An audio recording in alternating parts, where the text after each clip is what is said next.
Hey there, welcome back to Pepper Geek. In today's video, we're going to go through some tips for harvesting peppers. So here in New England, the temperatures are starting to cool down, and that is usually when we see an explosion of productivity for our pepper plants.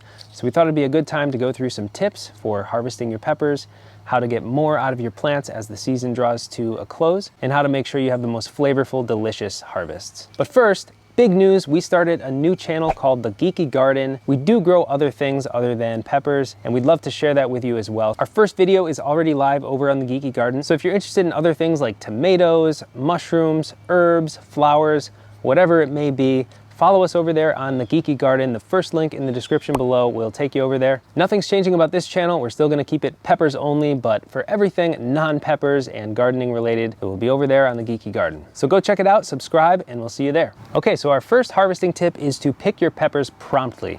And that may mean different things for different people. The one thing that is consistent no matter what pepper variety you're growing is to allow the pepper to at least reach a mature size. For bell peppers, that obviously means a pretty large pod, so you want to wait for it to reach that large size.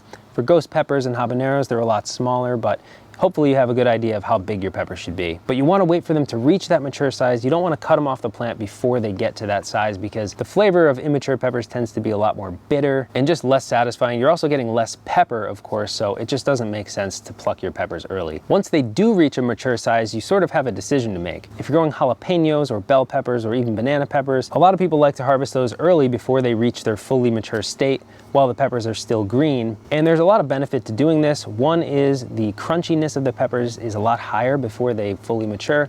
So a fully red jalapeno tends to be a little bit softer. So if you want that nice crunch, pick them early. The other benefit is that when you pick early peppers, that will trigger the plant to continue producing more peppers and give energy to the other existing peppers that are still on the plant to help those ripen faster. We tend to let all of our peppers go through to the full ripeness, even jalapenos. Unless we really need them, we let them get to their full maturity because we think that the flavor is a lot better when the pepper is fully ripened. We do already have a video on our channel about harvesting peppers, and basically we go through how to know when your peppers are ripe and our technique for harvesting peppers. So if you want to watch that video first, we'll leave a link in the description below. But the basic principle is every pepper variety changes colors. Some of them go through more changes in color, but the most simple is your jalapeno, which turns from green to a dark, almost black color and eventually to bright red. One other reason that we let our peppers ripen fully before picking is there's some excitement to it. I really like coming out every morning and checking on the plants because seemingly overnight, a lot of our peppers will begin to ripen, turning from a pale green and staying that color for a long time and finally starting to change color into their final form. So I think that's pretty cool, but that might not necessarily fit your needs. Another important tip is to always cut your peppers in half before you start cooking with them. You never know what might be inside the pepper. There could be mold or insects, and if you cut the pepper in half, you might be saving yourself from biting into something really nasty. Even if the pepper looks okay from the outside, the inside might be moldy or have something going on, so it's always best to just slice them in half and check them out before you start cooking with them. There are pepper borer insects that make small holes in the tops of peppers and lay their larvae inside. So if you see a small hole, this may be an indication that this has happened, or if you live in an area where this is common. Our next tip involves removing the peppers from the plant. You may have heard when a pepper is very ripe, it will just easily fall off of the plant, but that's definitely not true for every variety. We have this Santaka plant, which we've shown you before, and it has several ripe peppers, but as you can see, I'm holding the whole plant off of the ground, dangling by a ripe pepper, and it's not coming free. So hopefully this example will put that rumor to rest. That's not necessarily the best way to determine if your peppers are ripe. If you do have a stubborn pepper variety like these Santakas, you can just use scissors. I find it's a lot better to just use scissors because you can damage the plant if you're trying to rip off a stubborn pepper from its stem. But other varieties are more easy to pick when they're ripe. Jalapenos tend to come free more easily when they are fully ripe. So we just wanted to cover that. You'll also want to check your garden daily to make sure you're staying on top of harvests. It's pretty incredible how quickly things can change in the garden. By being vigilant and staying on top of your peppers in the garden, you can be sure that you're picking them at the right time. Checking on your plants daily is also a great way to stay on top of pests and disease. It's also really fun to watch the peppers change in the garden. We've come out to see green peppers and then the next day they're already starting to change color and they form a really cool tie-dye pattern. It almost reminds us of candy or something. Another tip is to have a plan for your peppers as soon as you're harvesting. It's good to know what you're gonna do with your peppers before you pick them off the plant, because as soon as you take them off the plant, they begin to soften. And if you have any thin-walled varieties, like any Thai chilies or a cayenne pepper or even ghost peppers, they'll start to dehydrate on their own if you don't have a plan for them. So if you're making hot sauce, have all your ingredients ready and use them right when they come off the plant. You'll get the best flavor and you'll avoid sending any of your peppers to waste. We plan to share some things that you can do with your ripe peppers, like making hot sauce, freezing the peppers, dehydration, making chili oil, lots of things in the future, so stay tuned on the channel for those things. If you're looking for spicier peppers, you may want to harvest from the lower part of the plant.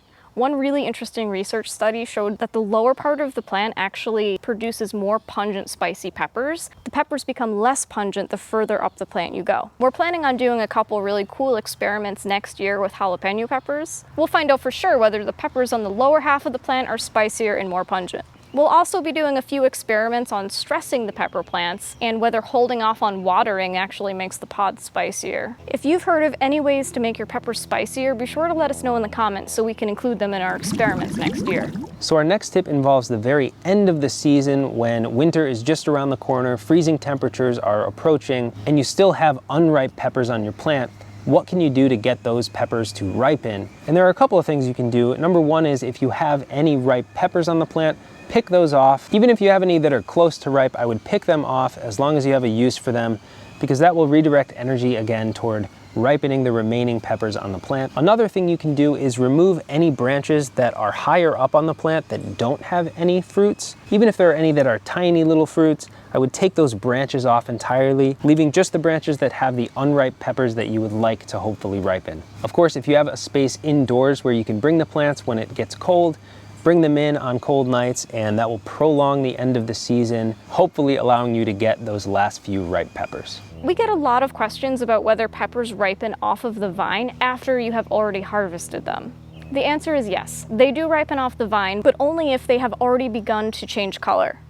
Some people suggest throwing the peppers in a brown paper bag with a ripe tomato or apple. However, some studies have shown that ethylene gas doesn't actually affect chili peppers. This is yet another experiment that we're going to be doing this year, and we're excited to see whether the peppers ripen faster if they're exposed to ethylene gas from a vegetable that's already ripe.